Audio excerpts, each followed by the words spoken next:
So Howler. So as we as as we storyboarded this week's episode and decided we didn't want to talk about my apparent anxiety attack that I am suffering from, because I just don't think it's funny, and maybe a lot of our audience members probably suffer from the same type of malaise. The one thing that stood out on the storyboard was for a couple of guys like me and you that this was in our. Gosh, when did this lady first hit? You mean to look it up? National. I'm looking right now. Are you? Oh yeah, I'm looking. She hasn't aged well, has she? She has not. So maybe 93, 94 is when she first got her. So we'll let everybody in. We'll let everybody in on the topic that we chose to kind of start the show with. The big news is Heidi Fleiss, the former Hollywood madam, who apparently was a Nevada madam, is coming to your backyard.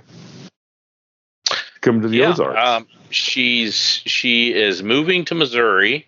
I'm just going to quote this. She is in 2022. She announced she's moving to Missouri after someone shot one of her parrots with a pellet gun. Now, I hope she realizes she doesn't have to worry about the pellet gun. The climate will doom those parrots here. So that is what finally sent her over the edge. Well, there's a whole crux of it. That is, and I know we skirt around politics on this show, but it is where she's at. She was complaining about the first article I read. She was complaining about regulatory environment, taxes, and the state of California / Nevada, because she was convicted in California. She fled to Nevada. I don't know. She's got like a dual state thing going on. I don't really know. And now I was just in California, Nevada last week, Yeah. She better like humidity. Crazy temperature swings. I mean, it was 9 degrees a couple days ago, and it was 48 today. So, first, I want to welcome her to Missouri, right?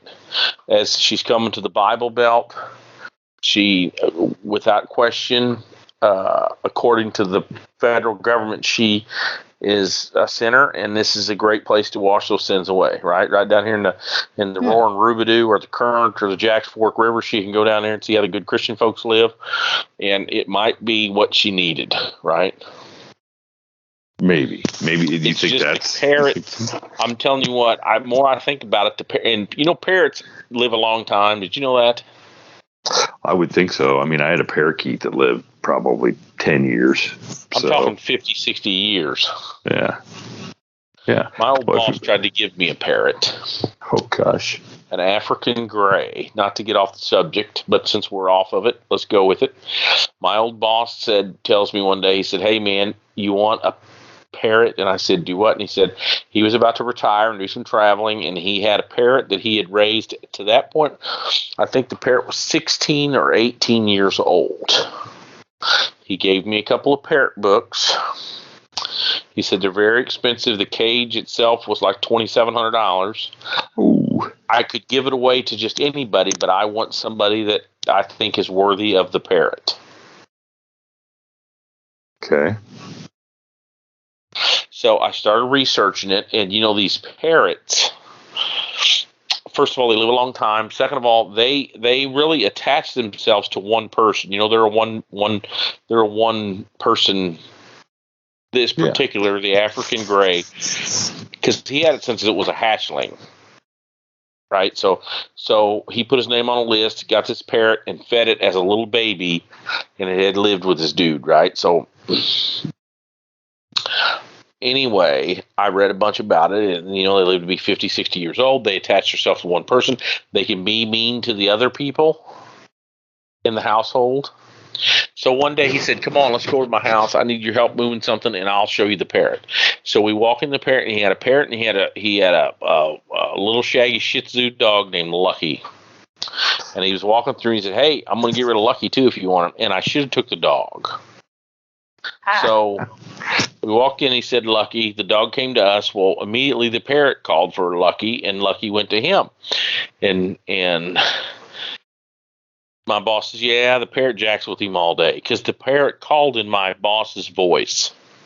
Oh, okay. Yeah, because they can mimic. So all day, apparently, he sits there and calls for Lucky and tells Lucky to go do stuff or whatever, and nobody's there.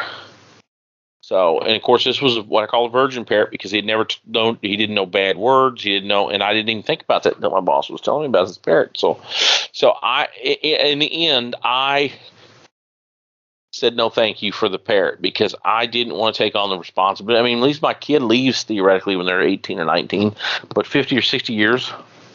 So I could understand. The parrot might outlive you. Maybe she's had these parrots since, she could have one named Charlie after Charlie, Sheen, and one I can see his head, I can see his face right now. And the Hoff guy, the guy that owned the. Nope. Give me another pillar of the community in Hollywood, from Saving Private Ryan to Behringer? Tom Behringer? Down. Nope. Tom Behringer? Nope. I'm going to look at that right now. Saving Private Ryan cast.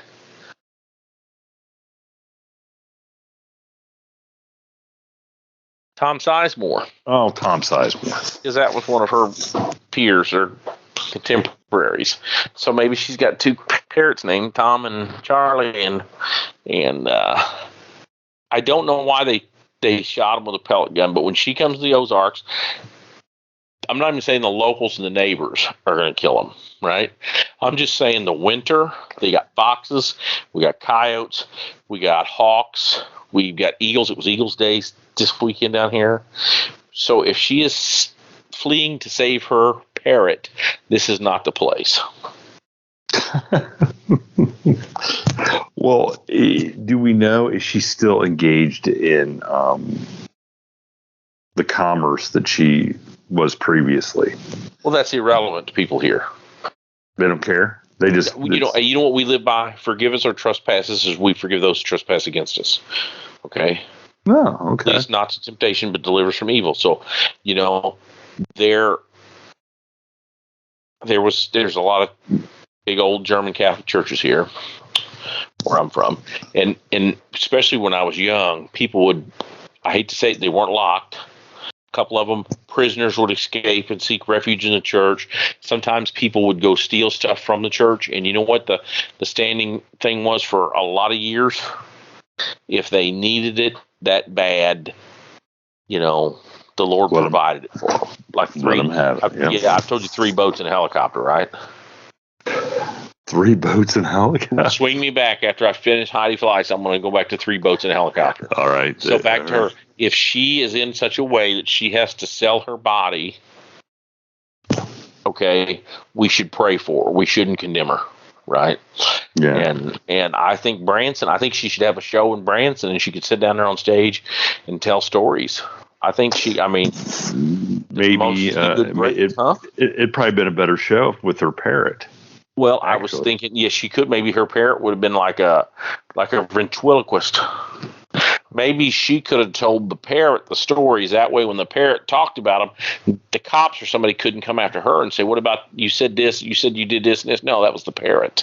The parrot. The parrot did that. Oh my God!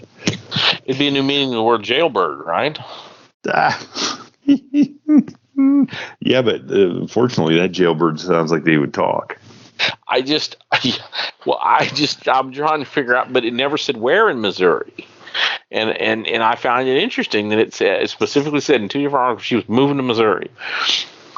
And she better hurry up because the land around here is so dang high. She didn't get here already. Hey, listen, I saw in the one article that on a bad day she made $10,000 a night in Hollywood, and most days she made $100,000 a day.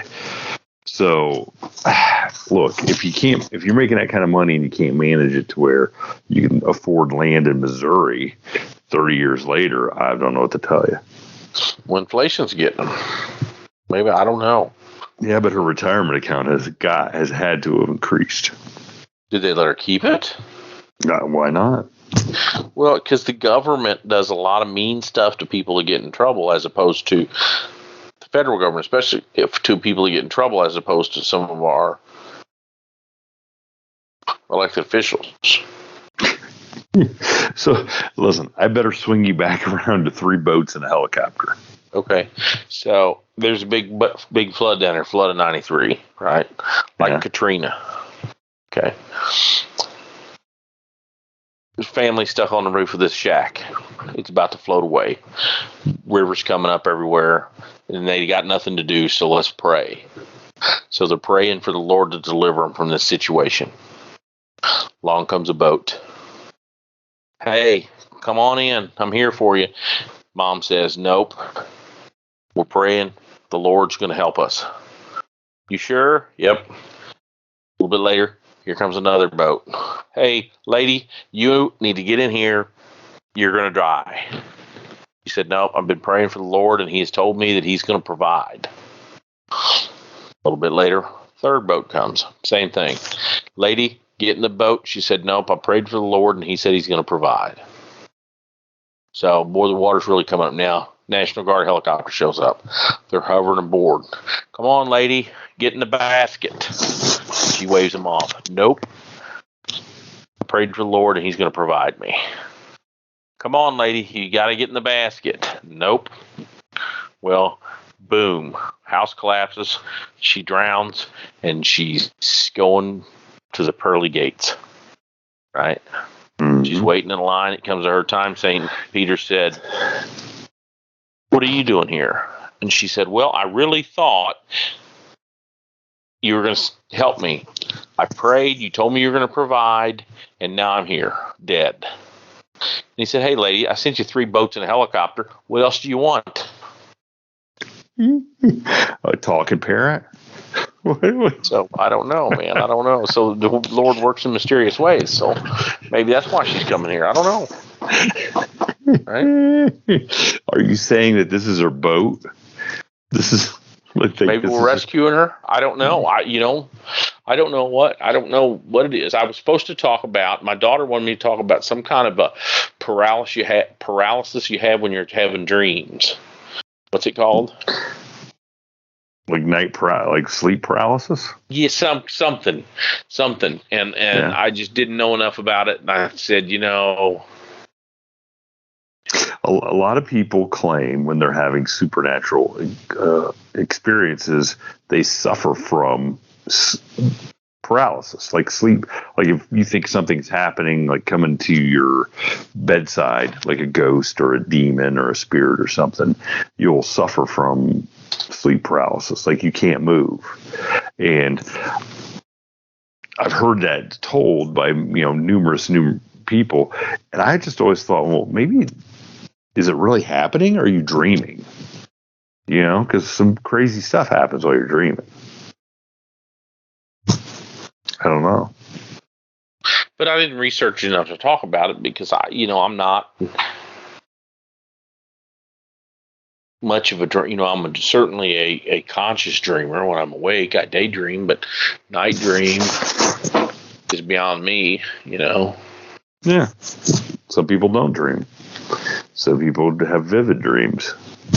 I mean, it's just the way it is. Right. But to have a paralysis, there was something else you wanted, because, I was brainstorming because the audience hasn't told us what they wanted to hear yet, have they? No, I haven't heard anything. But let's be honest. I think Jason was late in getting up last week's Midweek Howl. I think it threw everybody off. So hopefully our super producers, gets his task done a little bit more on time this week. Yeah, maybe. We'll see, right? So people can, on their morning drive this Wednesday morning, they're learning about Heidi Fleiss. Yeah, and her move, maybe she'll. She gonna move herself? Hire movers, professionals? What do you think? I mean, what do you do? Somebody like that do? I listen. I don't know. That's just an awful lot. Can you imagine? I just can't imagine to where me moving somewhere would make national news. Like, does that, like, how do you live your life where just a simple act of moving from one state to another makes national news? Very carefully, I would say. That's what I was going to say. Right. Well, apparently, she became nationally known because she didn't live very carefully. Well, I mean, if she made $10,000 a day for looks like about 10 years before she got busted, I'd say she did pretty good. Well, no, that was a bad day. Just remember, that was a bad day. $10,000 was bad. So, well, I'm about to segue into something that I don't know if we got time to go through, and I don't know if my Christian audience is going to understand it, but I'm just trying to figure out how her business model, okay? Mm-hmm. Because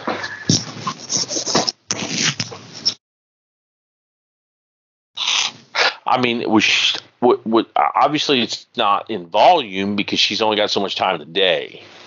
Right. Yeah. So yeah. It's like, but it wasn't her though. Remember, she was the madam, so she had people working under her. And on top of her, apparently. I don't know. I'm just saying that. Yeah. I mean, so you're just saying she's a good manager. Yeah. Yeah. Yeah. Yeah. That's what I'm saying. I don't think listen, I gotta be honest. I didn't think she was all that good looking, so I'm not sure what her clientele really was. Well, I don't think they were looking at her much. Maybe, I don't know. It baffles me. I'll be honest with you, it baffles me on so many levels. But since we run a clean show, I can't talk about it. Maybe I talk about a Patreon. Maybe we'll cut a Patreon this week, and that way I know everybody that signs on is over 18 because they have to pay, and then I can say some bad stuff. Okay, we'll leave it at that. Okay. We'll do a members only. That's right. Business model breakdown of Heidi Fleiss.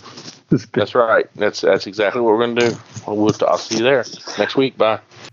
Thank you for tuning in to this week's episode of the From the Shadows podcast. Until next time, never shy away from the darkness or what may be lurking in the shadows. We are out.